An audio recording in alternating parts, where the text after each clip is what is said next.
Voilà, écoutez, on va commencer. Il est possible que nous ayons la présence d'ici quelques minutes ou un peu plus de Madame Régina Tchondo, qui est la présidente du Centre national du livre. Bon, elle est arrivée de Strasbourg, donc j'espère qu'elle n'a pas raté son train. Voilà, donc elle va nous faire l'honneur de venir, en tout cas elle-même l'a dit. Voilà, je voulais simplement vous dire à quel point cette table ronde est importante pour nous, Maghreb des livres et Coup de Soleil, parce que vraiment, nous avons, l'année dernière, lors du mini Maghreb des livres qui a eu lieu en 2021, avec un Maghreb des livres sans maghrébins et sans livres, c'était assez original. Alors, il y avait donc des conférences, il fallait que tout le monde soit assis, pas plus de 200 personnes dans la mairie, alors que là, on arrive à 1000, une jauge de 1000 personnes. Bref, on avait donc eu la joie d'accueillir Sarah Gorbal, qui est la Madame Livre à l'ambassade de France à l'ambassade de France à Tunis, pardon, et qui a été une femme extraordinaire, qui venait du CNL, et qui est donc franco-tunisienne, qui est à Tunis, qui s'occupe du livre maintenant à l'ambassade, et qui était venue me voir en me téléphonant, en me disant, voilà, est-ce qu'on pourrait organiser au dernier moment une conférence avec l'Institut français de Paris pour vous parler un peu des nouveaux programmes, le livre de langue française, et les traductions en langue arabe, etc. Elle a monté ça en une journée, c'était vraiment extraordinaire, vous qui la connaissez. Donc, donc aujourd'hui, on est très content, grâce à elle, encore une fois de plus, que cette table ronde, maintenant qui va être bien plus outillée que l'année dernière elles étaient deux, qui va vous parler justement de cette politique du livre des deux rives, qui est donc Yassir va être l'animateur de tous les amis qui sont là, qui viennent de Tunisie, du Maroc, d'Algérie, et qui vont vous dire un peu comment ils ont pu bénéficier ou qu'ils vont bénéficier de ce type de politique qui nous paraît extrêmement important parce que, je vais être très cru, les amis vous le diront encore plus crûment que moi peut-être, mais c'est vrai que c'est bien de travailler pour le livre de langue française au Maghreb. C'est bien pour des Français, c'est pas étonnant, et c'est bien. C'est une langue qui n'appartient pas aux Français, mais qui appartient maintenant notamment aux Maghrébins. Mais la politique la plus intelligente, c'est de dire, il y a aussi, il y a la langue principale du Maghreb, c'est quand même l'arabe. Et donc, il faut à tout prix que, y compris les Français, participent à un meilleur enseignement de la langue arabe, une traduction du français vers l'arabe, de l'arabe vers le français. Et notamment, moi je le vois en Algérie, les gens qui lisent, il y a deux publics. Il y a des gens qui ne lisent qu'en arabe, des gens qui ne lisent qu'en français. Ils sont complètement séparés. C'est stupide, y compris pour le pays lui-même. Donc là aussi, c'est tous ces efforts de traduction, il faut que les pays eux-mêmes le fassent. Mais si la France peut y mettre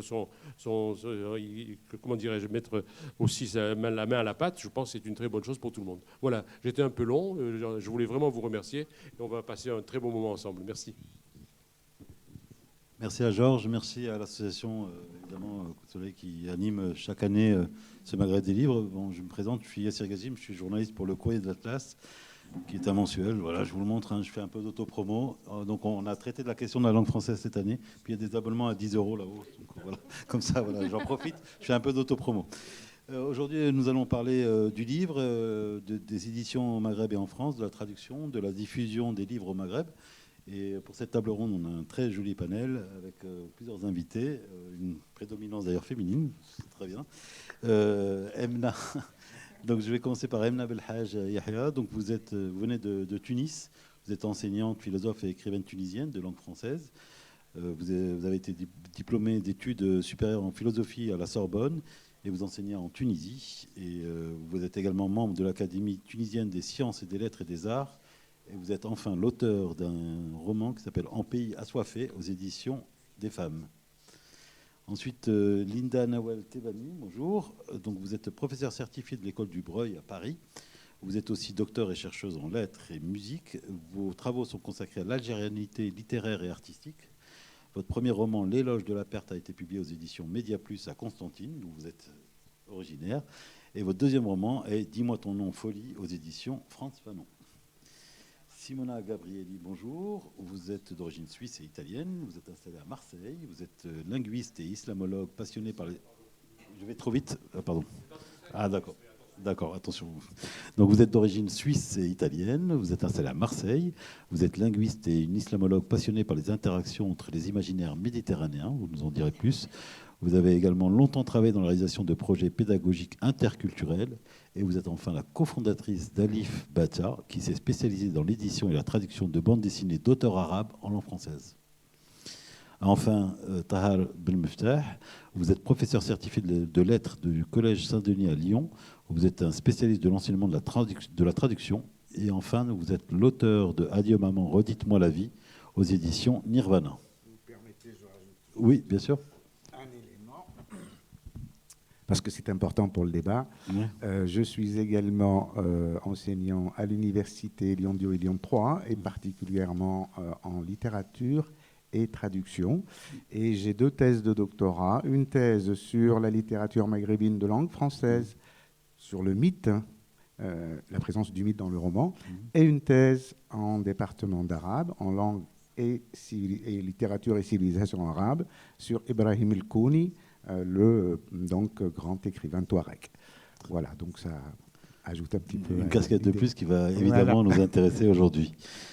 Nous allons avoir peut-être la présence tout à l'heure également de Madame Régine Tchondo, qui est donc la présidente du Centre national du livre, qui également peut-être pourra nous éclairer également. Tout d'abord, pour l'objet de la table ronde d'aujourd'hui, c'est sur le livre des deux rives, un dialogue méditerranéen. Pour en savoir un peu plus sur ce projet Livre des deux rives, il faut savoir que c'est un projet pilote de l'Institut français, qui est doté d'1 million d'euros. Son but, c'est venir en aide à la traduction entre le Maghreb et la France. Il permet de soutenir les secteurs de l'édition et de la traduction, de contribuer à la professionnalisation du secteur, mais aussi à promouvoir les auteurs des deux rives de la Méditerranée. On peut citer par exemple, notamment en Tunisie, les dernières traductions, c'est par exemple celles de Gisèle Halimi, qui ont été traduites par la Maison du Livre à Tunis.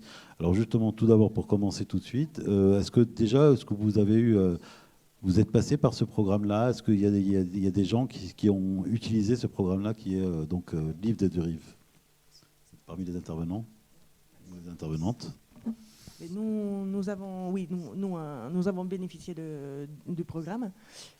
Alors, très vite, je présente dans quel cadre. Donc, pour une coédition que nous avons mis en place entre l'association et la maison d'édition, qui est une maison d'édition associative Alif Bata, basée à Marseille, qui est spécialisée dans la publication d'auteurs de bandes dessinées du Maghreb et du Moyen-Orient, qu'on a voulu traduire de l'arabe vers le français, pas que parce que les auteurs sont polyglottes, ils n'écrivent pas qu'en arabe, mais le volet traduction de l'arabe pour que les histoires circulent en France et soient accessibles au lectorat francophone, et un peu le cœur du projet Alif Bata.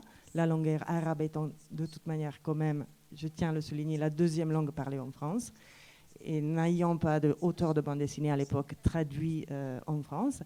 Et donc, du coup, Alif Bata a créé une coédition avec Soubia, qui est une jeune maison d'édition, qui est représentée ici par Ayman Barek et Seyfeddin Nachi, qui sont aussi les auteurs de ce roman graphique, que donc nous avons coédité. Alors, nous avons justement... merci beaucoup. Les deux versions, la version donc arabe originale et la version en traduction française. Et effectivement, donc, dans le cadre de Livre de deux rives, nous avons pu traduire et faire de sorte que les deux livres existent dans les deux pays et dans les deux langues. Question idiote, est-ce que sans ce programme, vous auriez pu le faire? Je ne suis pas sûre. Est-ce que vous l'auriez publié en Tunisie en arabe s'il n'y avait pas le soutien de ce programme?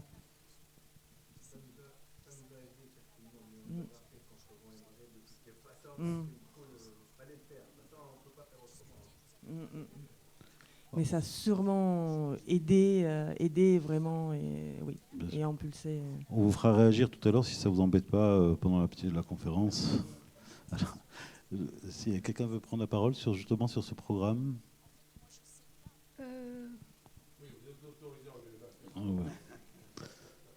Oui, en fait, je vous demande de m'excuser de devoir porter le masque souvent, parce qu'en fait, j'ai de très grosses fragilités dont je ne voudrais pas vous parler, mais elles sont importantes et vraiment réelles.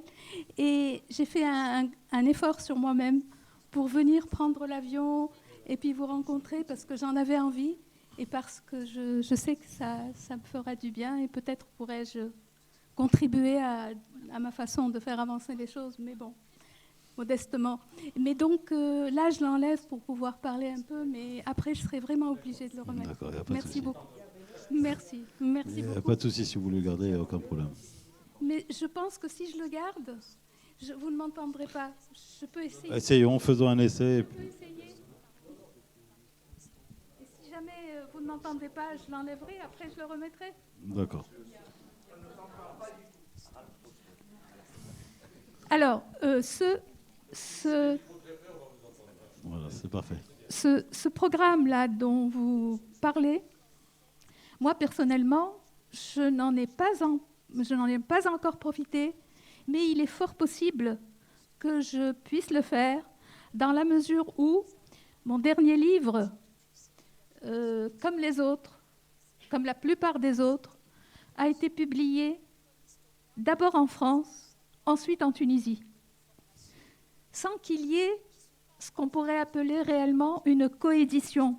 C'était moi, en tant qu'auteur, qui, une fois que j'avais un éditeur français, je demandais à cet éditeur, ou ses éditrices, puisque mon dernier éditeur français, ce sont des éditrices, les éditrices des femmes, je leur demande, mais après qu'on se soit mis d'accord sur la publication, je peux continuer comme ça ? Oui, c'est parfait. Bon, merci.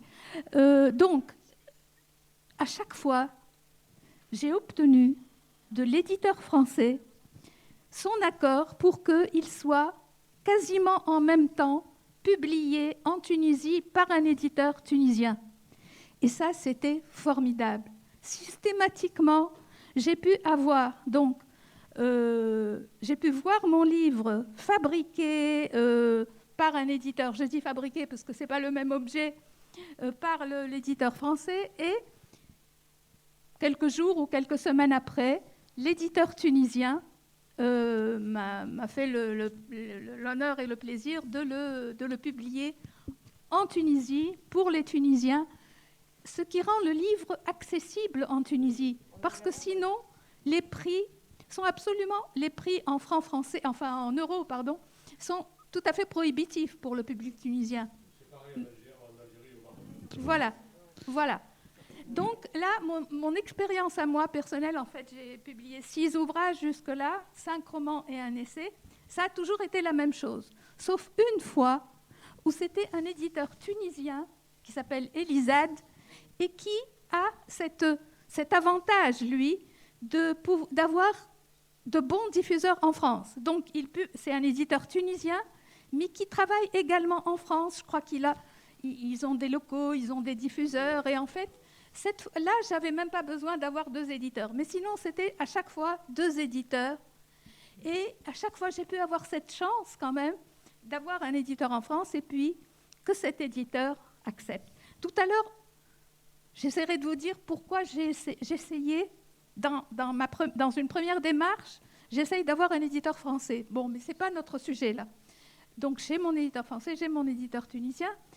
Par contre, ce programme-là dont on parle, il est possible que pour mon dernier roman, je puisse en bénéficier. Pourquoi ? Parce que mon éditeur tunisien, qui s'appelle Déméter, a présenté un dossier à l'Institut français de Tunisie, demandant à ce que le livre soit traduit en arabe.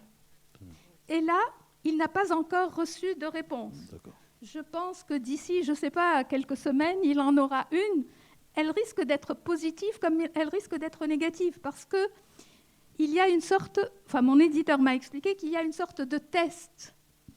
L'éditeur tunisien doit envoyer une dizaine de pages traduites en arabe à une sorte de commission ou de comité qui examine ce texte-là en langue arabe. Et puis, je suppose qu'il doit vérifier si c'est une bonne traduction. Et s'il donne le feu vert, à ce moment-là, ça sera la première fois de ma vie, de ma longue vie, qu'un de mes livres est traduit en arabe.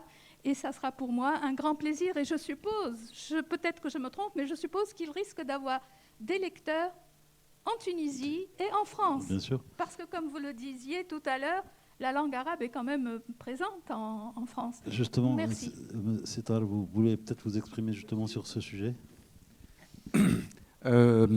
Moi, je n'en ai jamais entendu parler de ce programme. Donc je il est commence tout nouveau comme en ça. même temps, il date de 2020. D'accord. Voilà, Bon, il est récent. il est arrivé en plein Covid, Voilà. ce qui est plutôt une bonne chose Et il y a quand on défend le besoin, livre en plein Covid. effectivement, à en faire une grande publicité, notamment auprès des éditeurs. Et les éditeurs tunisiens, on a un énorme problème d'édition par rapport à la circulation du livre, à la fois en Tunisie, au niveau de la distribution. On a parlé du prix, mais il y a aussi un problème de lieu de lecture. Il y a un problème aussi plus profond de lecture, de lectorat en général, et notamment ce qui est de l'ordre de la fiction, du roman.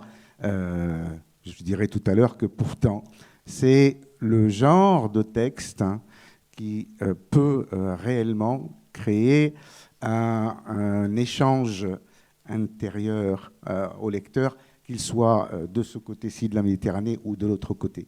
Le livre est un compagnonnage affectif et intellectuel, beaucoup plus que l'image qui est rapide et qui est souvent, surtout actuellement, chassée par d'autres images. Donc il y a un problème de lectorat, et en plus, il y a aussi un problème de circulation des livres du sud vers le nord. Du nord vers le sud, ça, c'est déjà ancien et la circulation se fait, quoique de moins en moins aussi, en tout cas au niveau des lecteurs. Mais les livres qui sont écrits, produits dans le sud, ont du mal à trouver leur place en France. Moi, je m'occupe d'une association de cinéma. On voit le même problème des œuvres cinématographiques du Maghreb, qui sont des œuvres extraordinaires, fantastiques, qui créent une nouveauté, un écart, et qui ont beaucoup de difficultés à trouver des salles et à être diffusées. Donc il y a ce problème-là auquel, je pense, il faut réfléchir, parce que les bonnes intentions, c'est bien. S'il y a véritablement une vraie circulation du texte dans les deux sens, c'est très très important. Justement, on va essayer d'aborder plusieurs thèmes durant cette conférence. Je me tourne vers vous, Linda Nawal-Tebani. On va un peu parler du livre, justement. Est-ce que c'est un outil qui peut servir pour le dialogue interculturel et pour la jonction entre les deux rives, justement? Oui, merci. Le livre, quel qu'il soit et quelque langue il puisse avoir, est un lien. Vous m'entendez mieux? Parfait. Est un lien. Et il est vrai que je rebondis juste à la dernière remarque de mon confrère, c'est qu'effectivement, l'enjeu de ce programme fait par l'Institut français va permettre en fait aussi un nouveau regard sur la réalité éditoriale du Maghreb. Je le dis sans embâche et avec assurance, 99% de la littérature algérienne est méconnue de la France. Voilà. J'en veux pour preuve que lorsque j'ai soutenu ma thèse, le logiciel anti-plagiat a reconnu 35% de plagiat, car j'ai dû citer les romans qui n'étaient pas disponibles pour le jury. Et en définitive, 99% de mon corpus était inconnu de spécialistes dits de la littérature algérienne. Et je pense que tous les enjeux dans ce dialogue, justement pour revenir tout de même à la question principale, c'est aussi pour dialoguer de connaître les acteurs d'aujourd'hui, de 2022, et que les prospections qui soient de l'ordre de... là, c'est vraiment contre ma bouche, vraiment. Ouais. Littéralement, ma lèvre colle le micro. D'accord. Voilà, je le mange vraiment, littéralement. C'est vraiment de reconnaître aujourd'hui les nouveaux acteurs, les nouvelles actrices, et aussi d'avoir un regard sur le présent. Le milieu éditorial a changé, les moyens éditoriaux ont changé, et le livre aussi, dans sa dimension, a changé. On peut parler donc aujourd'hui de coédition, de nouvelle édition, d'édition numérique. d'édition en format Kindle, de présence, je suis désolée de parler du loup noir, mais de Amazon, la possibilité aujourd'hui pour des éditeurs du Maghreb d'avoir disponibilité de stock sur des plateformes internationales et de ne plus avoir besoin de passer par des petites librairies dans des petites villes. Enfin, c'est une réalité économique aussi dont il faut soulever l'importance. Et le dialogue demande aussi un enjeu qui doit apaiser des tensions politiques. C'est aussi un élément d'importance. Et de rappeler que l'écriture, le livre, participe aux arts, aux beaux-arts, et que, à l'égal du cinéma, de la peinture, de la BD, nous sommes peut-être aussi des agents de paix, et la paix collective, je dirais. Donc il s'agit peut-être en première instance, pour maintenir cet enjeu de dialogue, de trouver avec qui dialoguer. Voilà, de trouver le juste dialogue et les justes acteurs. Vous en avez parlé un peu au début, notamment du marché du livre dans les pays du Maghreb et en France. J'aimerais bien savoir où est-ce qu'on en est, parce qu'il y a eu quand même le Covid et le confinement qui sont passés par là. Où est-ce qu'on en est justement dans le marché de l'édition, que ce soit au Maghreb et en France, si quelqu'un peut intervenir ou sur ce sujet. Je répondrai simplement pour cette réalité. C'est un débat suite à l'invitation de Georges Morin, que je remercie chaleureusement. Mais par exemple, cette année donc, est le retour en présentiel du Maghreb des livres. Ça l'a été aussi pour le SILA, le Salon du livre d'Alger, qui s'est déroulé il y a un mois maintenant. Et la réalité concrète, c'est que depuis le Covid, il y a dû avoir en langue arabe, en langue française et en langue tamazight en Algérie plus d'une centaine de sorties pendant le Covid. Et vous avez aujourd'hui des nouveaux noms de catalogues de nouvelles éditions en Algérie qui sont totalement méconnus de l'extérieur du pays, par manque de diffusion, par manque de connaissances. Et ce sont des nouveaux noms qui participent à une émergence de nouvelles esthétiques, comme on dit. Est-ce qu'ils ont été aidés pendant la période Covid ? Alors, l'aide, malheureusement, elle a été, il faut le dire, étatique et nationale. C'est-à-dire, c'était des subventions du ministère de la Culture algérien et des aides aussi via les instituts, et notamment, bien entendu, l'Institut français. Mais la réalité est là, c'est que les nouvelles éditions, je rebondis sans doute par anticipation à une des prochaines questions, mais il y a une réelle nouveauté éditoriale. Elle est indubitable. Vous avez des noms comme Casbeh Éditions, France Fanon, mon éditeur, Shihab, Dalimen, Anep, Enag, Coucou, Média Plus, bien entendu. Vous avez énormément de noms d'éditions qui existent en Algérie. Elles sont nouvelles, elles ont quoi, 5 ans, moins de 5 ans ? Non, il y en a qui vont avoir moins de 5 ans. Il y en a qui ont déjà plus de 20 ans, mais qui sont en fait dans l'angle mort des éditions très connues telles Barzac, etc. Et il y a peut-être aussi dans l'enjeu de vitalité de la littérature au Maghreb et du livre, c'est aussi de réaliser que des nouveaux auteurs existent, et que ce n'est pas parce qu'ils sont dans l'ombre que cela signifie qu'il n'y a pas de livre ou de lectorat. C'est un autre regard en fait. C'est une certaine méconnaissance qui vient à dire qu'il n'y a rien. Mais en définitive, il y a énormément. Et le Salon du livre d'Alger, qui s'est déroulé il y a un mois, a connu un succès énorme de visiteurs. Et c'est une réalité. Voilà, je ne sais pas si vous étiez au courant que le Salon du livre international à Alger, enfin, Monsieur Morin, c'est entendu, a eu un succès international avec la présence en plus de l'Italie comme invité d'honneur. Donc voilà, c'est l'élément. Donc une grande vitalité pour ma part en Algérie. Je pense que Tahar Ben Mftah voulait réagir notamment. Et puis si vous pouvez aussi nous expliquer un peu le marché d'édition un peu tunisien aussi. Ça, je ne peux pas, parce que c'est des choses que je ne maîtrise pas. Par contre, j'ai été au dernier salon international de Tunis, à El Kram, en novembre. Bon, l'édition 2020 n'a pas eu lieu. Alors ça explique certainement le succès que le salon a eu, mais on a senti une véritable envie à la fois du public des visiteurs, du nombre de visiteurs, du nombre également d'exposants de maisons d'édition. Et il y a de plus en plus de maisons d'édition qui franchissent des lignes éditoriales qu'ils avaient. Bon, je pense à Nirvana, qui est mon éditeur, qui au départ était spécialisé essentiellement sur les livres d'art et qui passe à la fiction. Bien sûr, Elisade, qui prend de plus en plus une stature un peu plus très, très orientée sur le côté, justement, faire passer le livre du sud au nord, et avec plusieurs titres. Donc il y a une envie, il y a une appétence. Après, bon, les moyens qui vont avec ne sont pas toujours égaux ou sont inégaux.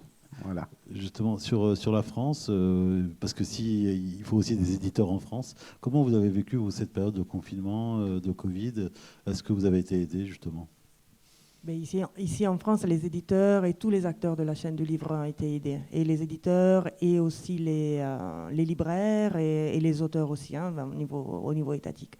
Après, pour avoir des relations avec les libraires, je sais que si l'édition a eu en stop quand même pendant le Covid, nombreux sont les titres qui ont été repoussés, ont été édités plus tard. Juste après le confinement et pendant le deuxième confinement, la librairie a été beaucoup soutenue. Il y a vraiment eu un soutien citoyen, si je peux dire. Et en effet, la librairie a été aussi été définie commerce de première nécessité. Donc du coup, et du coup, il y a eu vraiment beaucoup de ventes. Je travaillais dans une librairie à l'époque et je sais que à la fin de l'été, ils avaient déjà presque réabsorbé les pertes qu'ils avaient eues pendant les 3 mois de fermeture. Par contre, maintenant, il y a une baisse. Il y a une baisse des commandes. Les libraires sont beaucoup plus attentifs, plus craintifs, je pense, et il y a beaucoup moins de commandes de livres. Puis après, le secteur de l'édition en France, je pense qu'il est toujours aussi florissant. Les titres, il y a même une surproduction. Les libraires gardent de moins en moins les titres en librairie. Il y a un tournant vers des livres vraiment de plus en plus rapide et fréquent, ce qui fait que les livres restent de moins en moins sur les tables et exposés en librairie. Mais oui, puis pour ce qui est de la bande dessinée, bien évidemment, c'est vraiment un genre littéraire qui est en hausse, qui est, avec la jeunesse, est vraiment en train de vivre une nouvelle vie. C'est un genre littéraire qui vend, qui est de plus en plus, qui s'ouvre à de plus en plus de thématiques, de genres, de sous-genres.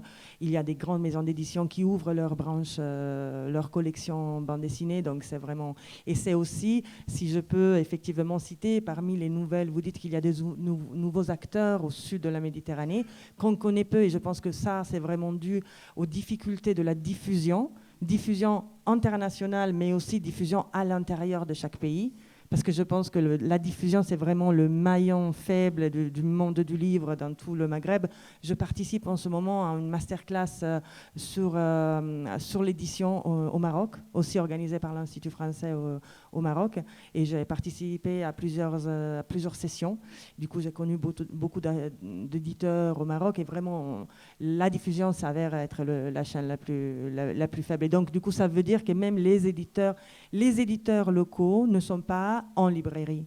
Les livres qui sont publiés, moi je parle du Maroc par exemple maintenant, ne sont pas en librairie. Et la bande dessinée, encore moins. Moi, dans ce secteur, qui a vraiment un des nouveaux genres littéraires qui sont apparus déjà un peu après les printemps arabes, si on veut utiliser cette formule, c'est donc un nouveau genre littéraire qui de plus en plus touche un lectorat jeune, mais la bande dessinée, pour qu'elle soit présente en librairie, c'est déjà vraiment très difficile. C'est vraiment toute une diffusion plus underground qui se fait, plus informelle, dans les canaux informels. Et puis après, les éditeurs aussi, il y a des éditeurs qui commencent à se lancer dans la bande dessinée. Mais justement, je vais en profiter parce que ma prochaine question, c'était est-ce que finalement aider les éditeurs, c'est aider à l'émergence de nouveaux auteurs et de nouveaux acteurs? Justement, je vais en profiter pour passer la parole à l'un d'entre vous, si vous le voulez bien. Juste comme ça, vous nous expliquez un peu comment vous a aidé ce programme livre. Voilà, d'accord. Voilà. Si vous pouvez un peu expliquer juste votre expérience et puis comment ça permet aussi l'émergence de nouveaux auteurs. Merci. Bon, moi, je suis déjà auteur de bande dessinée. J'étais obligé quelque part de lancer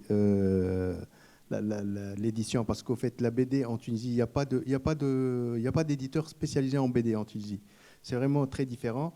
Et puis, bon, pour l'émergence de la BD déjà pour adultes, après 2011, parce que la BD a toujours existé. Hein. Et même la BD pour adultes, il y a eu beaucoup d'expériences, mais c'est des expériences, pas de livres, mais plutôt dans des magazines. Et donc, sérieusement, c'est la première expérience en tant qu'éditeur de bande dessinée en Tunisie. J'ai fait l'expérience cette année, donc j'ai découvert beaucoup de zones d'ombre, etc. Comme par exemple que la BD dans les librairies, elle a un truc de réduction qui est le même que celui des livres, chose qui est le même taux, c'est-à-dire le taux de 35 à 40% sur les livres, alors qu'une BD avec un coût supérieur, justement, ce qui fait qu'au final, on s'en sort avec rien du tout. Tant qu'à faire, on le leur donne. Donc, on a dû réinventer un circuit pratiquement parallèle. Justement, comment est-ce construit ce circuit? Il se construit comment, ce circuit? C'est à travers vos contacts, Internet? Oui, bien sûr. On a utilisé nos contacts de Google, etc. et tout ça, et un circuit de distribution.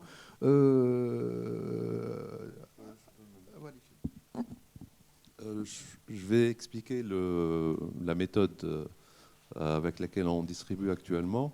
En fait, on a préparé, on n'a même pas fait de site e-commerce parce que ça ne sert à rien de le faire sur un seul titre.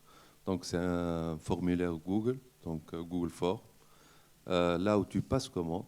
Et on a un partenaire logistique qui fait de la livraison.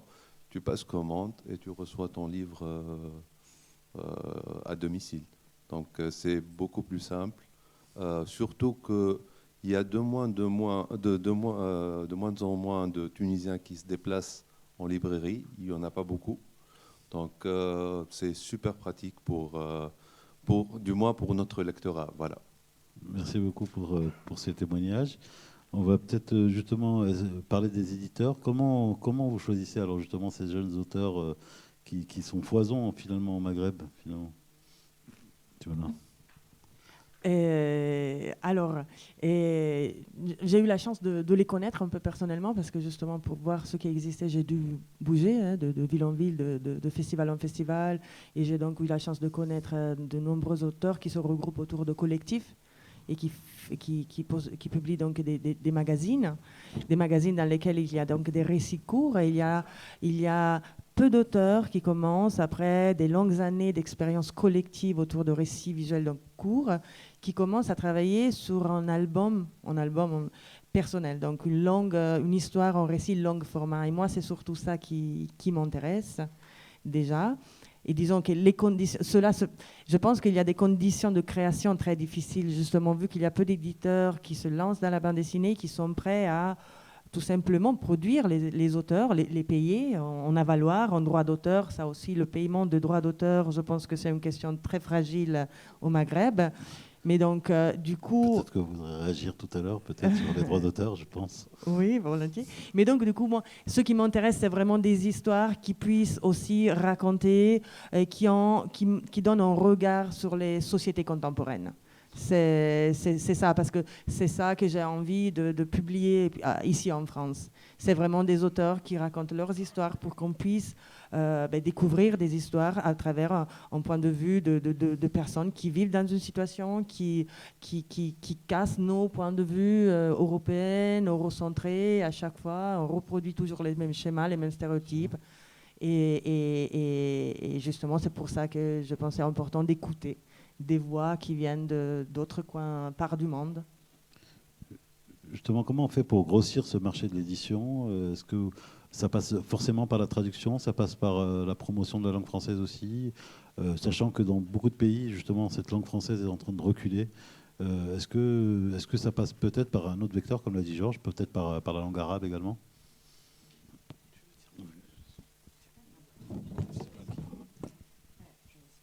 En fait, moi, je n'ai pas beaucoup d'idées, on va dire, techniques. Mais j'ai une façon de sentir les choses et puis quelques quelques idées comme ça qui viennent de la petite expérience qui est la mienne, et puis de ce que je lis aussi.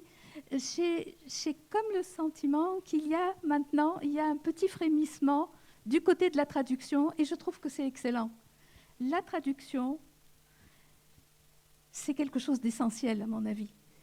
Je pense toujours à cette phrase du grand poète Aboul Qasim Chebi, qui disait « Je suis un oiseau qui possède une seule aile pour voler, et donc il ne peut pas voler. Pourquoi ? Parce qu'il était unilingue. Il ne connaissait comme langue que l'arabe. Et la traduction a été quelque chose de décisif dans sa sensibilité, dans sa formation, dans sa vocation de poète. Il a pu lire les grands poètes, les grands écrivains traduits en arabe. Et il a toujours, en fait, ressenti comme une profonde blessure et quelque chose de caché, que tout le monde ne dit pas. Je pense que dans des sociétés qui sont, on va dire entre guillemets, en retard, ou qui ont vécu un certain nombre de blocages dus à leur histoire, à l'évolution historique, politique et sociale, dans ces sociétés-là, la présence d'une langue qui ouvre aux citoyens, aux habitants de ces pays, le monde entier de la pensée, l'évolution de la pensée, c'est quelque chose d'extraordinaire. Et moi, je pense que l'essentiel, c'est... Peut-être que je me trompe, mais c'est un point de vue qui est... Je ne sais pas, c'est un point de vue très personnel. Je pense que l'essentiel, c'est de traduire, pour nous aujourd'hui, dans le monde arabe, des langues européennes, du français, puisque nous parlons de la langue française aujourd'hui, vers l'arabe. Pourquoi ? Parce que l'accès à la pensée moderne, l'accès à la pensée critique, l'accès à la rationalité, à la citoyenneté, en fait, il y a toute la littérature du monde qui en parle depuis des siècles, alors que le lecteur tunisien puisse accéder à cette production intellectuelle et à cette sensibilité-là, à ces visions-là, ça serait, à mon avis, quelque chose de formidable et de décisif. Et donc, pour revenir au programme, puisque le volet traduction existe, moi, ce que je souhaiterais, c'est que ce soit une des parties du programme qui soit réellement considérée comme essentielle, comme prioritaire. Et je suis persuadée que l'effet serait immédiat. Maintenant, juste pour nuancer un petit peu, et là encore, je ne suis pas dans le technique, dans notre pays, je ne sais pas, mais j'ai le sentiment qu'il y a beaucoup de gens qui ne peuvent pas lire, il y a une difficulté d'accéder à la langue écrite, qu'il s'agisse de la langue arabe ou de la langue française. Peut-être que l'expérience de la BD va lever un blocage, peut-être va-t-elle créer des envies nouvelles, peut-être va-t-elle nous sortir de l'ornière, mais je vous assure que la situation que l'enseignement a connue en Tunisie est telle que, aujourd'hui, on retrouve au lycée et à l'université des jeunes qui, élèves ou bien étudiants, ne possèdent pas une langue dans laquelle ils peuvent lire et écrire. Et vous pouvez deviner toutes les conséquences qui s'en suivent.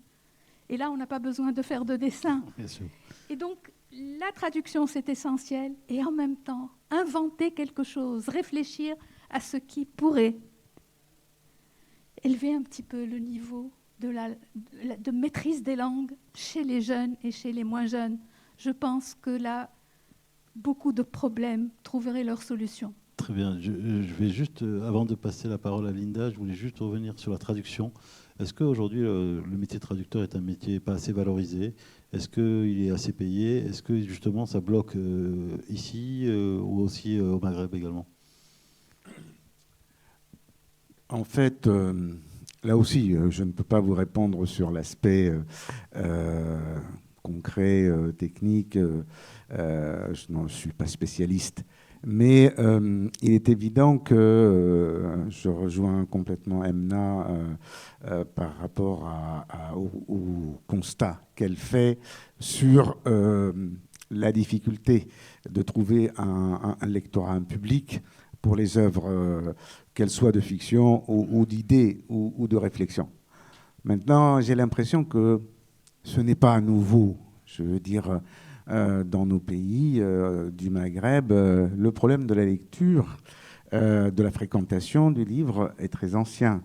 Il se trouve que maintenant, on s'en rend compte avec plus d'acuité, peut-être parce qu'on a un enseignement public qui est moins sélectif qu'auparavant. C'est-à-dire que ceux qui arrivaient à l'université dans les années 70, 80, 90, c'est j'allais dire presque une minorité par rapport à l'ensemble des élèves qui commencent un cycle d'enseignement. Et donc, c'est des gens qui, en plus, ont eu un enseignement bilingue très solide. Hein. On commence à apprendre le français à partir de CE2 en Tunisie. Après, ça se renforce aussi dans toutes les matières. Et l'anglais tout de suite dès l'entrée en collège. Et donc, ça, effectivement, à partir des années 80, il y a eu, au niveau des programmes de l'enseignement, des changements plutôt idéologiques qui ont, en fait, au nom d'un discours identitaire, de recouvrer une primauté de l'arabe, a fait que on a des générations depuis qui ne sont ni véritablement des vrais lecteurs, ni en arabe, ni en français. Et en fait, on se rend compte que quand on enlève une langue ou des langues, ça affaiblit, y compris la langue maternelle. Donc, quelle est la solution? Est-ce que la traduction en est une? Probablement. Moi, j'ai fait ma deuxième thèse sur Ibrahim El-Kouni, qui est un écrivain touareg. Ce monsieur, jusqu'à 12 ans, il ne parlait que touareg. Il n'a jamais été à l'école. Et un beau jour, la tribu s'arrête de nomadiser parce qu'il y a eu une sécheresse répétitive de 3, 4, 5 ans. Donc son père lui a dit, puisque tu ne gardes plus les chevreaux, tu ne leur courras pas après, va à l'école. Il va à l'école, il apprend l'arabe à 12 ans. Aujourd'hui, Ibrahim El-Kouni, c'est un des écrivains les plus puissants dans l'usage de la langue arabe. Il a autour de 80 ouvrages. Donc,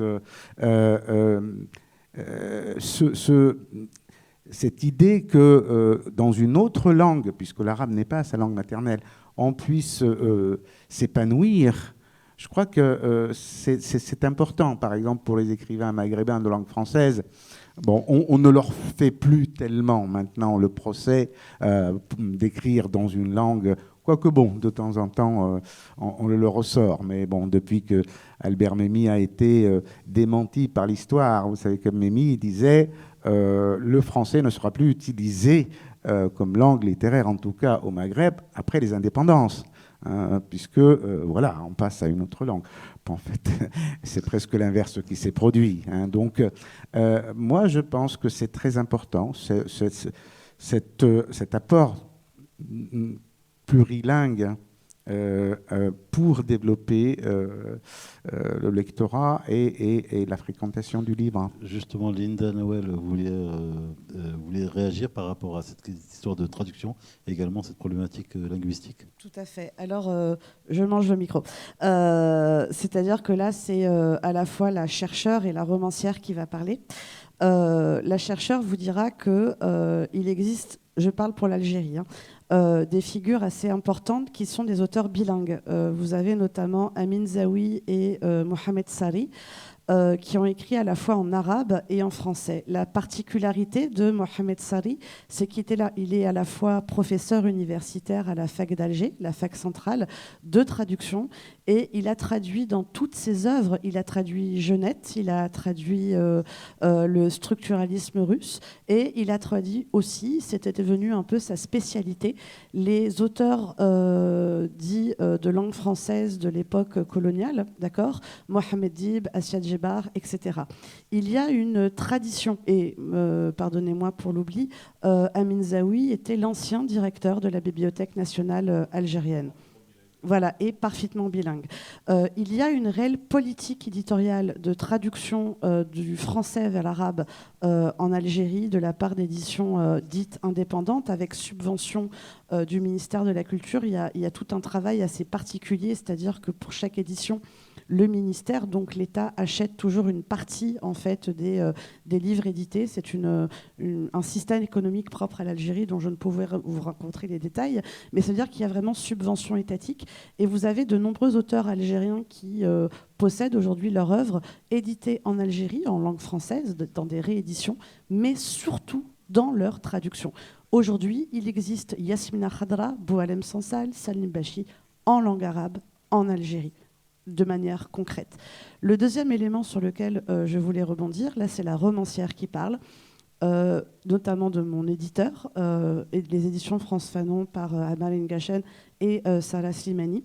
Moi-même, j'écris en arabe et en français dans mon roman. Certes, la langue française est la plus dominante, mais que ça soit pour mon premier roman, L'éloge de la perte, édité chez Mediaplus à Constantine, ou Dis-moi ton nom folie, mon roman a été introduit par des poèmes andalous en langue arabe et le nom de Constantine apparaît toujours écrit en arabe.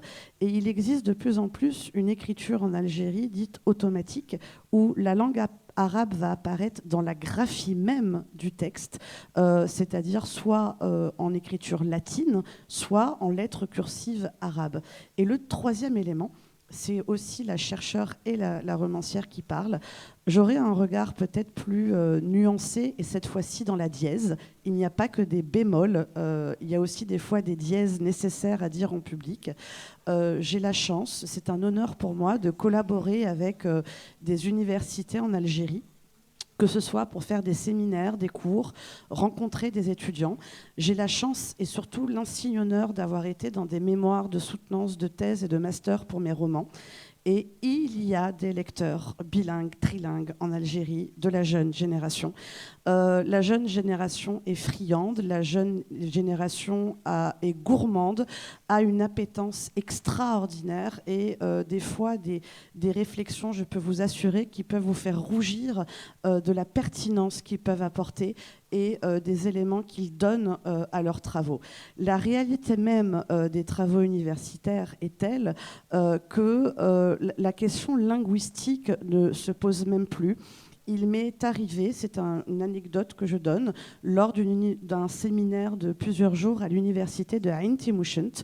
Donc c'est une petite ville à l'ouest d'Alger et à l'est d'Oran, de faire un séminaire où on me demandait de répondre soit en anglais, soit en français, soit en arabe. Il y a même une étudiante en langue espagnole qui m'a demandé si elle pouvait me répondre en espagnol, mais elle me parlait de la littérature algérienne. Et je pense que... Je rebondis toujours sur cet élément depuis des années, en fait. Mais je pense que dans cette problématique qui nous réunit tous ensemble aujourd'hui au Modèle et l'Institut français pour le Maghreb, à travers cet intitulé « Livre des deux rives », c'est peut-être d'imaginer qu'en définitive, il y a des rives et non pas deux rives. Et que s'il est possible de réunir la France et les pays du Maghreb, il est possible surtout pour les éditions, et qu'elles soient françaises ou maghrébines, de réunir des artistes du verbe qui sont aussi singuliers qu'uniques.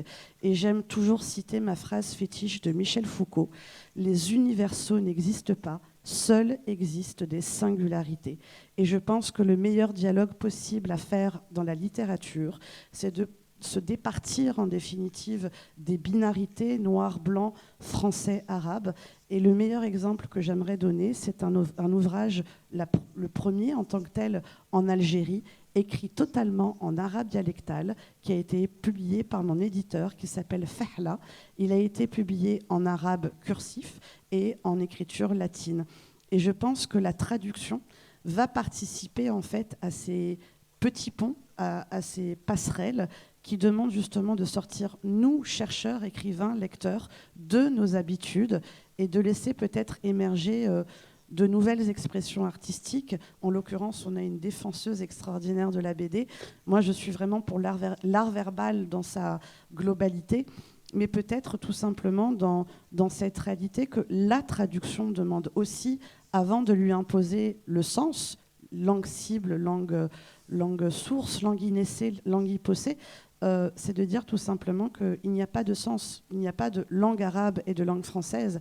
Que faire de mon roman, par exemple, où je commence en français et je termine en arabe, et où il est introduit par un poème en arabe? La question définitive est peut-être de reconditionner la condition de la traduction et peut-être la phénoménologie même de qu'est-ce que traduire aujourd'hui une langue au Maghreb pour pouvoir ensuite la diffuser. Et je pense que quand nous serons tous entendus sur ce qu'est-ce que traduire, l'on pourra définir par la suite qu'est-ce qui est à traduire. Voilà. Qu'est-ce que traduire? Il y a aussi plusieurs langues au Maghreb qu'on oublie souvent. D'ailleurs, vous avez parlé du Touareg, mais il y a le berbère, il y a l'arabe dialectal. Comment on fait pour gérer ces langues-là, justement? Vous vouliez peut-être intervenir sur cette question des dialectes, de comment on gère un peu ces langages, pas forcément l'arabe et le français, le classique français-arabe. Alors, merci beaucoup pour votre intervention et pour la complexification que vous avez apportée. Donc, du coup, je ne saurais pas m'inscrire dans cette réflexion. Ce que je peux dire sûrement par rapport à cette question de la langue dialectale, c'est qu'effectivement, je pense ne pas me tromper quand je dis que longtemps, la langue dialectale n'a pas été, la littérature n'a pas été le territoire de la langue dialectale, sinon dans des textes dans le théâtre. Il y a eu des expérimentations et tout, tandis qu'effectivement, la bande dessinée se définit aujourd'hui, depuis une dizaine d'années, la bande dessinée pour adultes, effectivement, Saïf l'a bien dit, et pas pour celle pour enfants, qui a toujours été une production très aussi souvent étatique ou quand même sous contrôle de ce qui était et l'édition et l'impression d'État, et donc du coup très propagandiste aussi. Mais si on parle aujourd'hui d'une bande dessinée donc comme genre littéraire dont les auteurs se réapproprient pour raconter leurs histoires, ils les racontent en dialectal. La bande dessinée est par excellence le lieu de l'oralité, c'est le dialogue. Il n'y a pas que le dialogue dans la bande dessinée, il y a même une bande dessinée muette. Il y a le phylactère, il y a le récit, le cadre narratif. Mais c'est le registre de l'oralité qui prime et du coup le dialecte s'impose. Après, je donnerai plutôt la parole à Saïf et à Aymen qui sont auteurs et ils peuvent vous en parler. Par contre, je tiens à dire une chose. Personnellement, je pense que l'appropriation du dialectal en littérature, la bande dessinée a toujours trouvé une difficulté à être légitimée en tant que littérature, mais je la considère comme telle. Et l'utilisation du dialectal en littérature est un phénomène révolutionnaire, c'est immense, dans le sens que pour moi, c'est vraiment une sorte de grande gifle au contrôle de la langue. La langue est un outil, le contrôle de la langue est un outil de pouvoir immense. De nombreux conflits se sont advenus pour revendiquer justement l'utilisation de sa propre langue. Et donc, du coup, c'est vraiment une gifle au contrôle de la langue centralisée et donc, du coup, aussi, dans une certaine manière, à la pensée unique. Parler, je suis très théorique, donc je laisse la parole après à eux, mais écrire en dialectal, c'est parler comme on parle tous les jours, c'est pouvoir signifier son point de vue individuel. C'est dire les choses comme on les vit, sans devoir forcément se refaire à la façon dont on doit dire les choses. Donc je pense que symboliquement, a vraiment un poids très, très fort. Justement, vous en pensez quoi, vous, de ce côté arabe dialectal, arabe classique? Est-ce que c'est une gifle également pour vous? J'ai eu ce discours à un moment donné, effectivement, une défense presque passionnée de l'usage du dialectal en littérature. J'en suis revenu. Parce que, d'abord, ce n'est pas si récent que cela. C'est déjà à la fin du 19e siècle, il y a des écrivains, notamment égyptiens, mais aussi tunisiens, qui ont lancé des œuvres complètes en dialectal. En Tunisie, on a Dohaji qui a écrit de très beaux textes en dialectal. Donc, en fait, je crois que présenter le dialectal comme une révolte contre la langue officielle imposée, bon, c'est un point de vue. Après, c'est voir comment cette problématique traverse les œuvres. Moi, comme je le disais tout à l'heure pour la littérature francophone, le fait d'écrire en français, ou même d'écrire en anglais, il y a quelques auteurs arabes qui écrivent en anglais, ou écrire en dialectal, ou écrire en fosha, en arabe littéraire, ça ne me pose pas de problème. L'outil en lui-même est véritablement secondaire à partir du moment où il y a une littérarité du texte, où le texte qui touche le lecteur lui apporte ce qu'il attend comme à la fois émotion et réflexion. Donc, opposer forcément le dialectal au littéraire ou au littéral ne me paraît pas être vraiment une grosse difficulté. Alors, alors est-ce que c'est à nouveau un retour de ce débat? Je sais qu'actuellement en Tunisie, il y a 3 textes qui viennent de sortir, qui sont écrits complètement en dialectal. Et apparemment, qui ont eu, en tout cas dans la presse, un certain écho, parce que c'est toujours considéré comme une effraction. Moi, je juge sur pièce, je lis, et si effectivement c'est un texte qui se tient littérairement, ok, il n'y a pas de problème. L'important, c'est pas tellement la langue ou l'opposition entre les langues finalement, c'est plus la production et le fait qu'il y ait énormément de livres qui sortent en fait. Pour moi, je vais même plus loin. L'appartenance à la francophonie, par exemple, me paraît assez réductrice. C'est important, la francophonie, il ne faut pas l'oublier. Ça permet à la circulation qu'on est en train de faire là actuellement des œuvres entre le Maghreb et la France et dans les deux sens. Mais moi, par exemple, ce qui me gêne parfois dans les librairies françaises, c'est de trouver parfois, ils ne le font plus, mais à un moment donné, il y avait le fonds littérature du Maghreb. Et c'est vrai que ça fait un peu ghetto. C'est quand même de la littérature française, hein, même si l'origine de ces écrivains est ailleurs. Moi, je suis pour une littérature monde. Cette notion où, quand on est écrivain, on a sa propre langue en tant qu'auteur, en tant qu'écrivain. Et peu importe après le véhicule. Ce qui est important, c'est que ce texte touche un public important, divers, et que au niveau des intentions, s'il peut y avoir une intention, c'est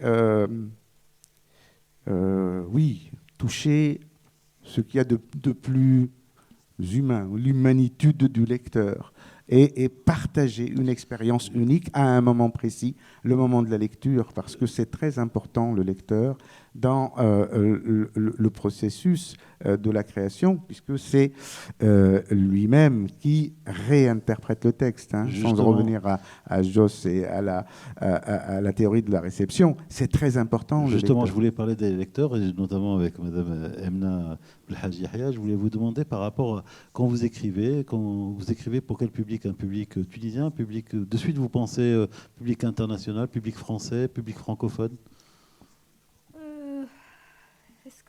Oui, je ne sais pas, j'écris pour moi, j'écris pour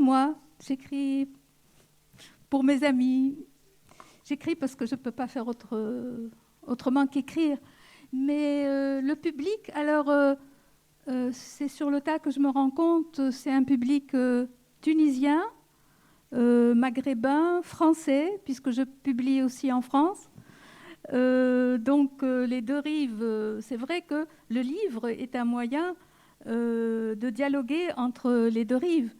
Et tout à l'heure, quand Linda a parlé justement de cette évolution dans la façon d'écrire, parce qu'en fait, c'est aussi une affaire de génération, aussi bien en Algérie, d'après ce que vous venez de dire, qu'en Tunisie, il y a de plus en plus comme un frémissement. Il y a la langue dialectale, l'arabe dialectal est en train de se forger une petite place dans les écrits. Mais là où moi je ne suis pas d'accord dans ce que vous venez de dire, c'est lorsque vous avez parlé du pouvoir de la langue ou de la maîtrise de la langue qui aurait à ce moment-là tendance de s'effacer. Il n'y a plus ce pouvoir coercitif de la langue. Pourquoi ? Parce qu'on écrirait en arabe dialectal. Il y a une... Non, mais après vous répondez. J'essaye de...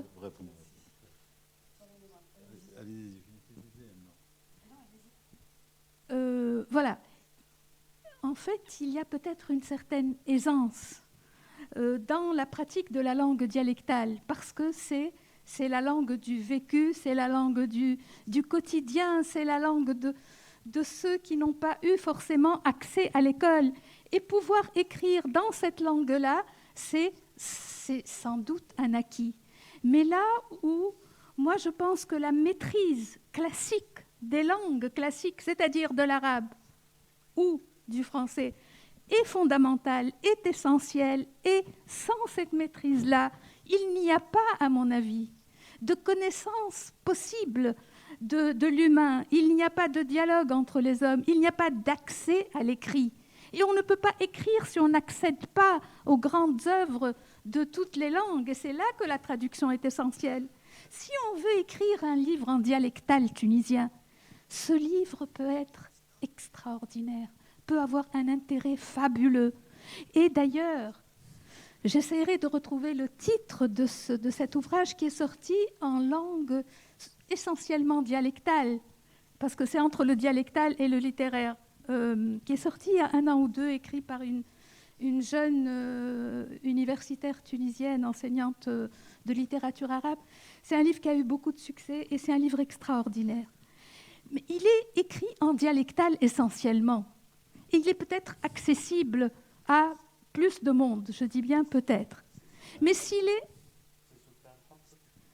non, c'est Nezla Fidar la Kebr. Alors, ce que je voulais vous dire, et qui est pour moi vraiment fondamental, c'est que pour écrire dans une langue, qu'elle soit dialectale ou pas dialectale, il faut avoir accès à la production intellectuelle. Et il faut que ce texte soit intéressant, révélateur d'individus et de sociétés.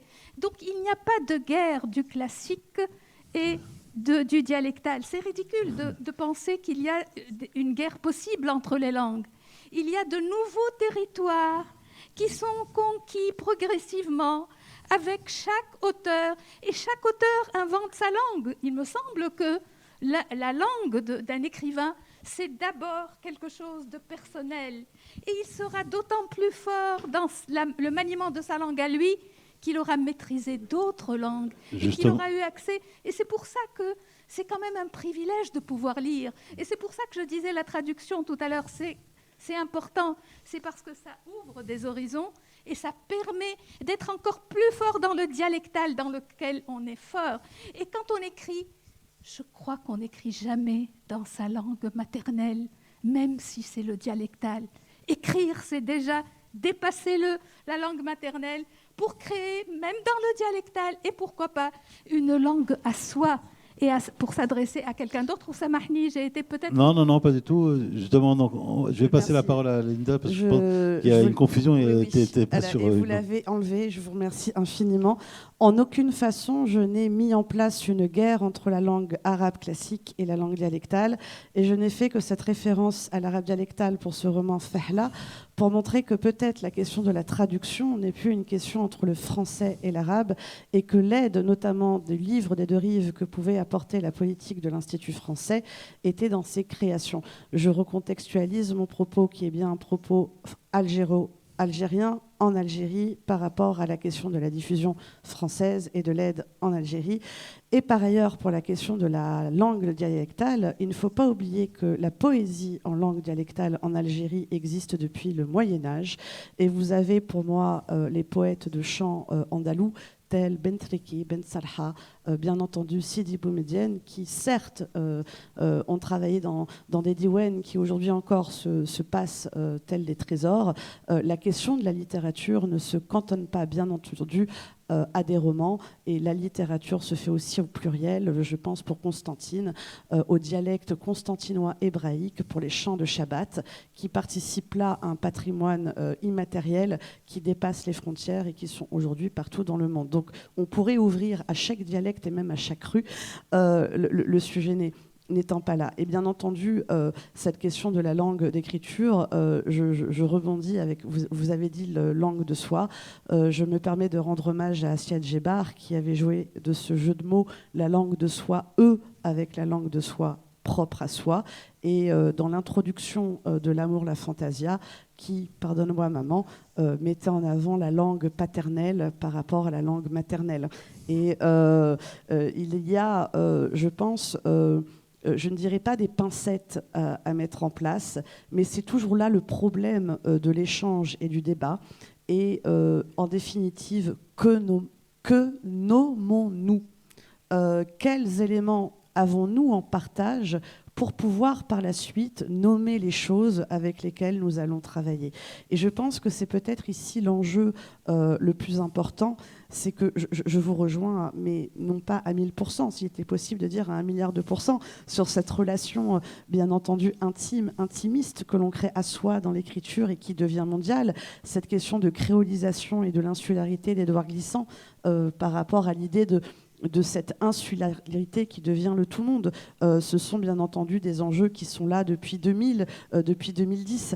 Mais peut-être que, pour revenir au sujet de la table ronde, n'est-ce pas, ce livre des deux rives, peut-être qu'en définitive, il faut le penser loin des chemins connus et de se créer justement des terra incognita, non pas sur mesure, mais au moins se laisser le loisir de s'y perdre et de laisser alors tous les artistes du verbe tenter sur une toile blanche. Et je rappelle pour le jeu de la traduction que la mer Méditerranée se dit en arabe littéralement la blanche mer du milieu. Voilà.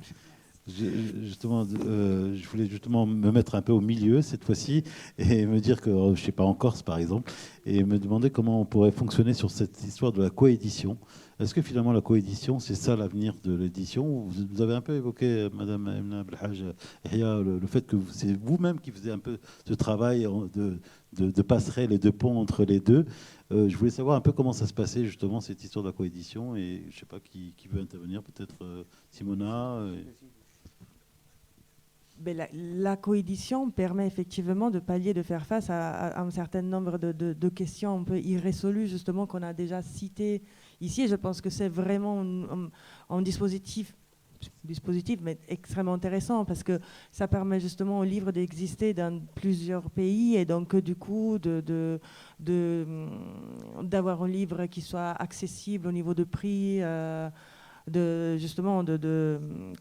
d'empêcher que le livre publié en France arrive dans les librairies en Tunisie, au Maroc, avec un prix qui n'est pas seulement égal à celui en France, mais qui est majoré parce qu'il y a des surcoûts par rapport à la diffusion et à la distribution. Donc le livre coûte encore plus cher, tandis que le prix français est un prix déjà trop haut pour un lectorat du sud de la Méditerranée, où le coût de la vie, le pouvoir d'achat est très différent. Donc c'est vraiment ça, je pense, la question essentielle, et je pense que c'est vraiment donc un modèle très intéressant pour ça.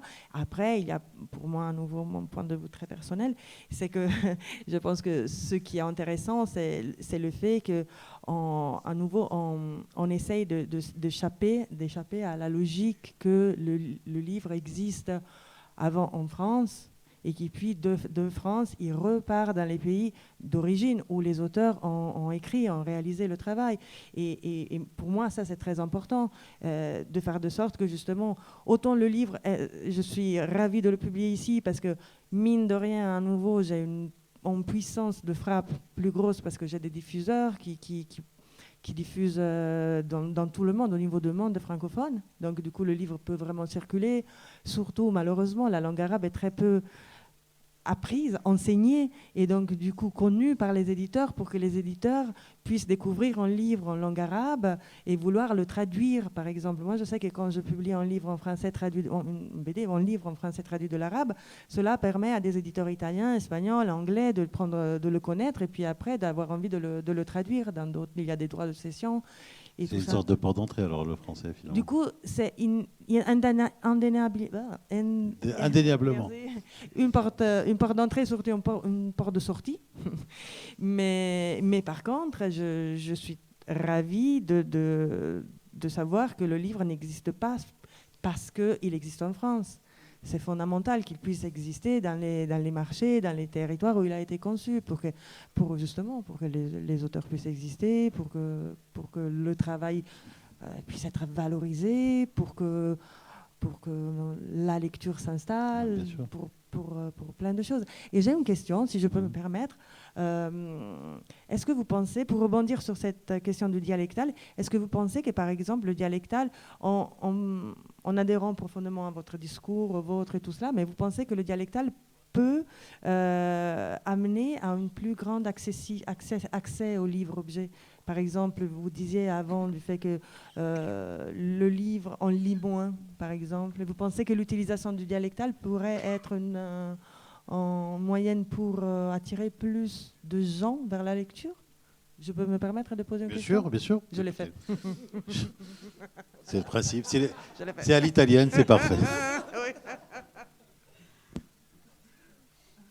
Écoutez, honnêtement, on ne peut pas vous répondre tout à fait et en étant tout à fait sûr de... Pourquoi? Parce que c'est en fait des expériences... là, je pense à des expériences relativement récentes et qui restent encore limitées. Mais moi, personnellement, a priori, j'ai tendance à penser que un bon roman écrit, en plus, en dialectal, en arabe dialectal, parce que là, je ne parle pas des romans écrits en français, mais un roman écrit en arabe dialectal tunisien, si c'est un bon roman, je pense qu'il aura plus facilement ses lecteurs et qu'il sera apprécié par tout le monde et peut-être qu'il franchira des barrières et des zones qui n'ont pas... Mais là, je dis bien peut-être, parce que les expériences sont quand même limitées et on peut difficilement tirer des conclusions en étant sûr de leur valeur, franchement. En tout cas, moi je trouve que c'est une belle conquête. Quand il y a un bon roman écrit, quelle que soit la langue, et en tout cas en dialectal tunisien, qui fait vibrer le lecteur, qui l'intéresse, qui l'attire, qui l'interpelle, qui lui parle de lui, et qui lui dise les choses qu'il n'a pas l'habitude de dire en dialectal. Parce que c'est ça, il faut arriver au niveau de la création littéraire en dialectal. Mais reprendre les clichés, reprendre la langue, ce que traîne, ce que charrie toute langue, comme préjugés, comme idées toutes faites et tout ça, je pense que l'effort à faire sera encore plus important. Et peut-être qu'il y a quelque chose de plus direct, qui interpelle plus. Mais je dis bien peut-être, parce que moi, personnellement, je n'ai pas encore lu, même ce livre dont je vous parlais, dont on m'a dit beaucoup, beaucoup de bien, qui est sorti il y a, on va dire, un peu moins d'1 an. Et je pense que c'est une belle conquête, c'est un territoire qui est conquis. Et pourquoi pas, franchement. En tout cas, les livres de Douaji, c'est des livres fabuleux. Mais vraiment, pour parler du quotidien et ce persiflage qu'il y a dans l'arabe, cette vigueur, tout ça, c'est vraiment un bon modèle, Douaji, pour la Tunisie. Mais je ne sais pas comment ça se passe par ailleurs. Je pense que vous vouliez réagir justement. Et si on peut reparler également de la coédition, de ce que vous en pensez. Oui. Alors, très rapidement, donc par rapport à... j'ai oublié juste de dire, en parlant d'Ibrahim El-Kouni, qu'il a découvert la littérature mondiale et qu'il est en fait devenu écrivain grâce à la traduction et d'abord à l'apprentissage du russe. Il a été, à l'époque, l'Union soviétique accueillait beaucoup d'étudiants du tiers-monde. Donc il est parti à Moscou, à l'Institut Gorky, et il a fait des études littéraires.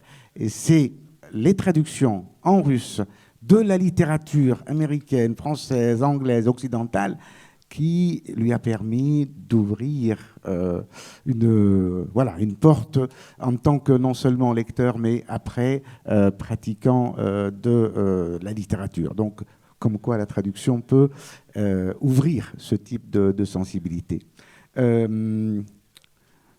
Pour en revenir au dialectal, est-ce que ça permet à un nombre plus important de lecteurs? Je n'en suis pas sûr. Disons que ça sera plus facile à atteindre. Mais le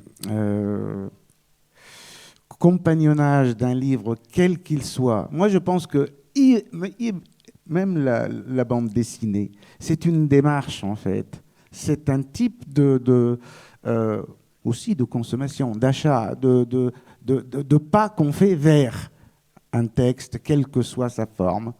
Et plutôt que de voir si tel ou tel type de langage permet une accessibilité plus importante, je crois qu'il faut essayer de développer depuis le jeune âge des gens cette fréquentation de l'objet écrit, du texte, ce plaisir à trouver au-delà du sens premier ou au-delà de l'apprentissage, une espèce de musique interne qu'on arrive à capter. Et là, on forme véritablement et de manière pérenne un véritable lectorat. Voilà, par rapport à ça. Je ne sais pas, c'était... Je voulais parler de la coédition. C'est ça. Alors, c'est fondamental.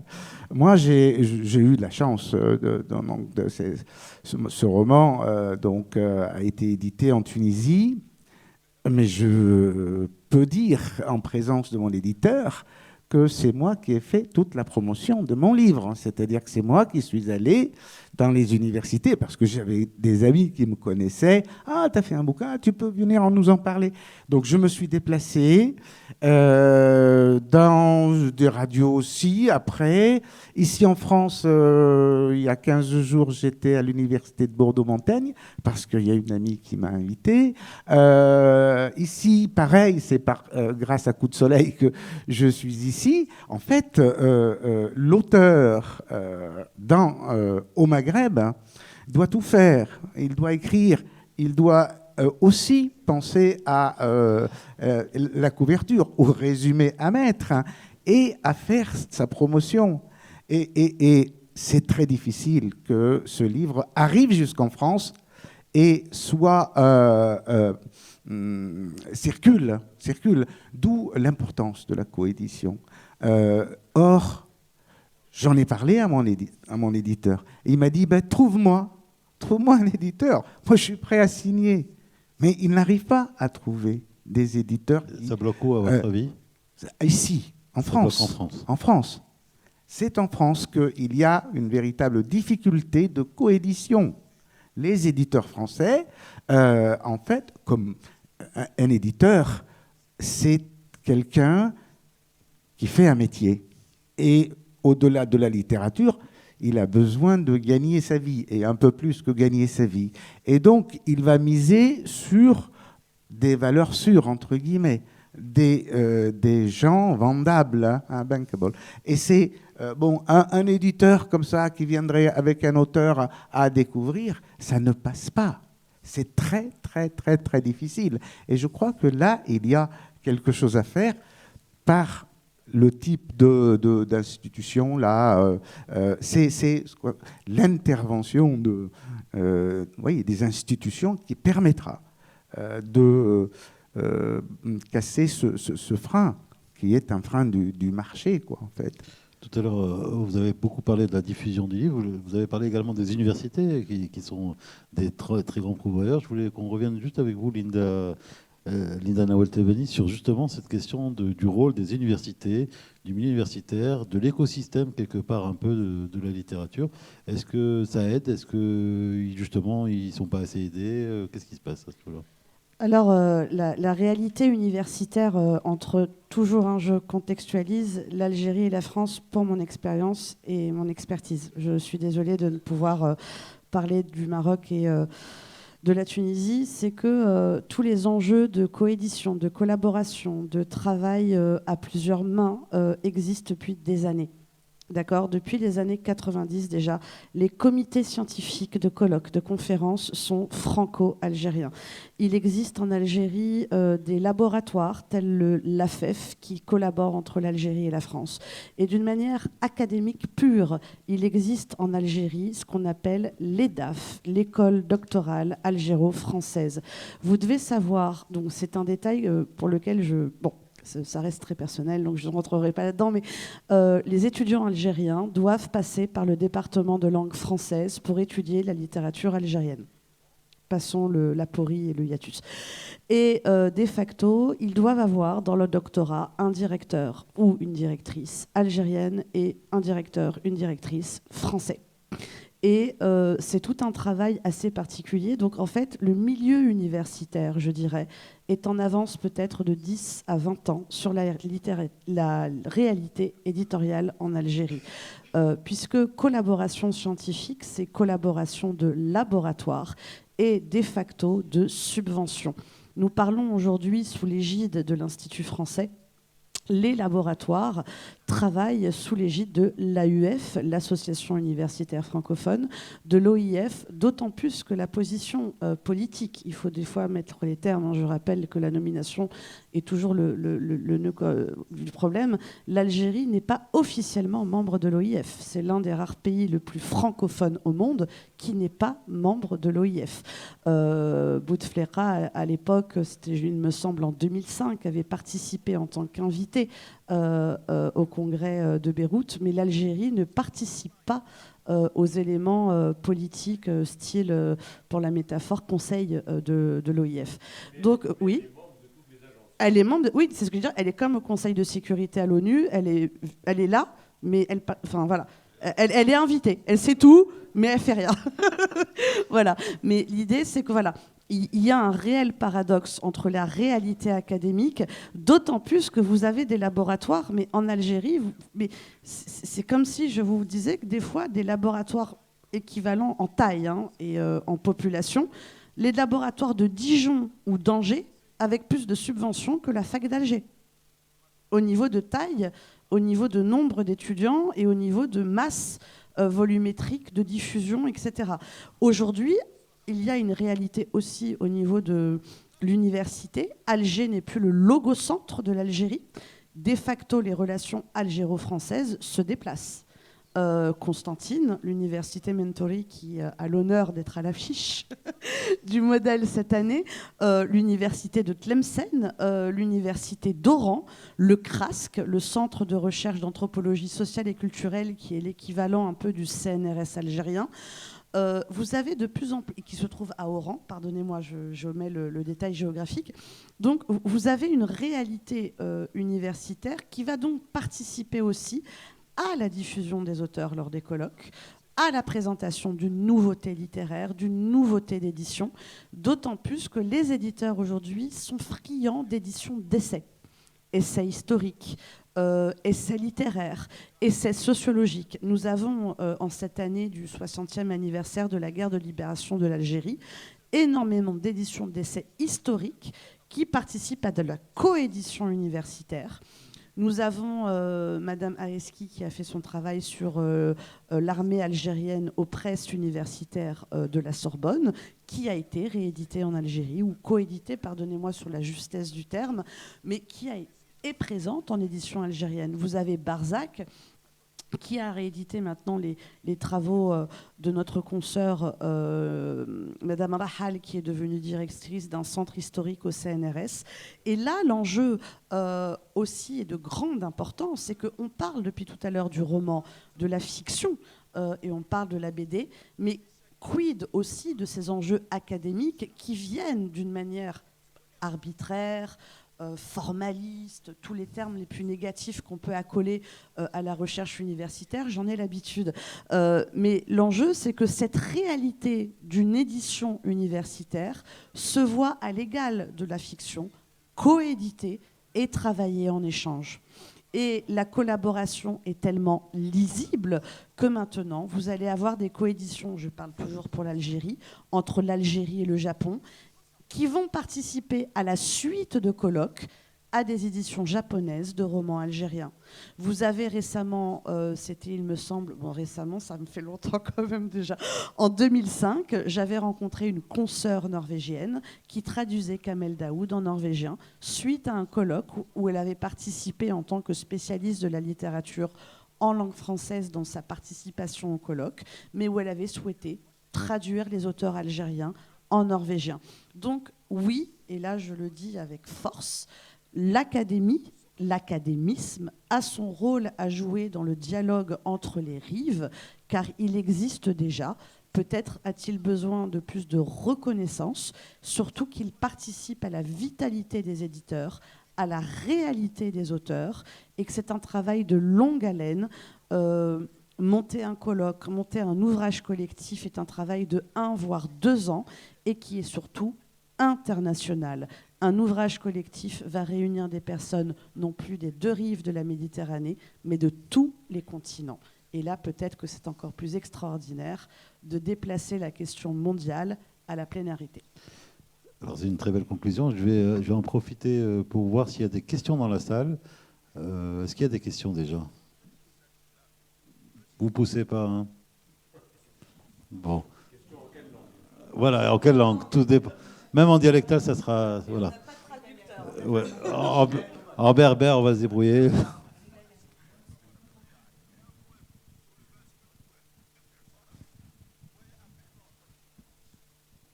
Oui, bonsoir.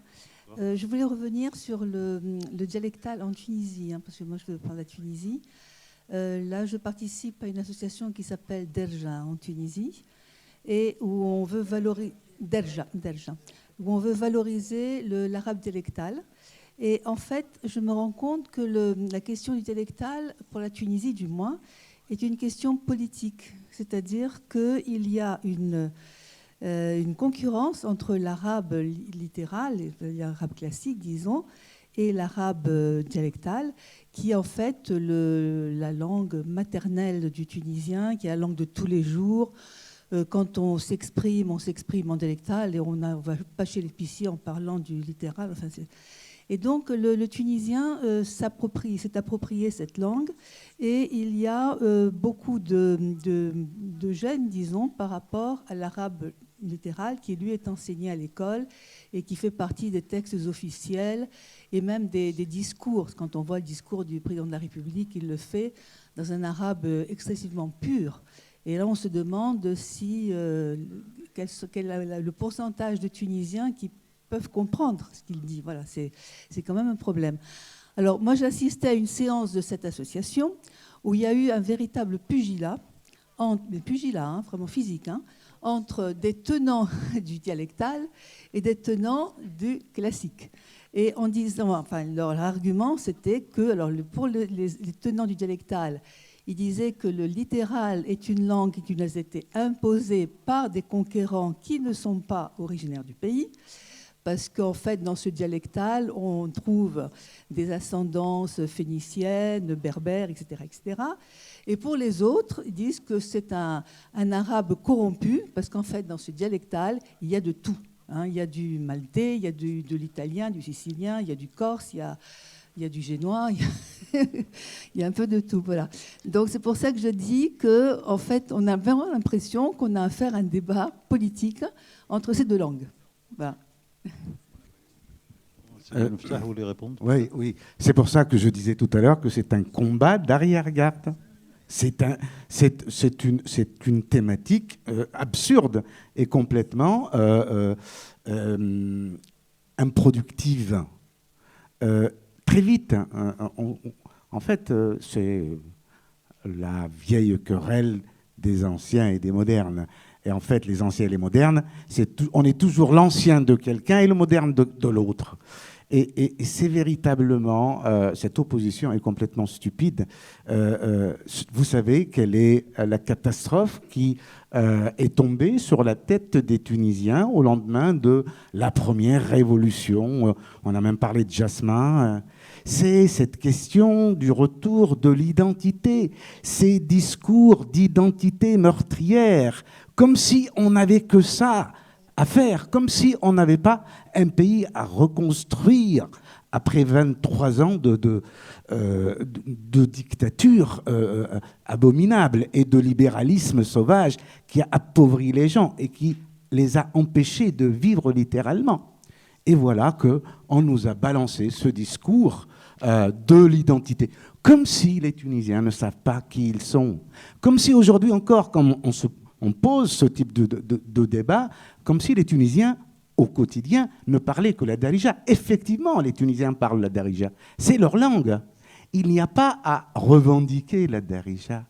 C'est la langue de tous les jours, des mamans, des papas, des enfants, des amis, des copains, à l'école, partout, sauf, effectivement, l'enseignement et éventuellement certains secteurs comme les secteurs juridiques ou de loi ou pour certains la littérature.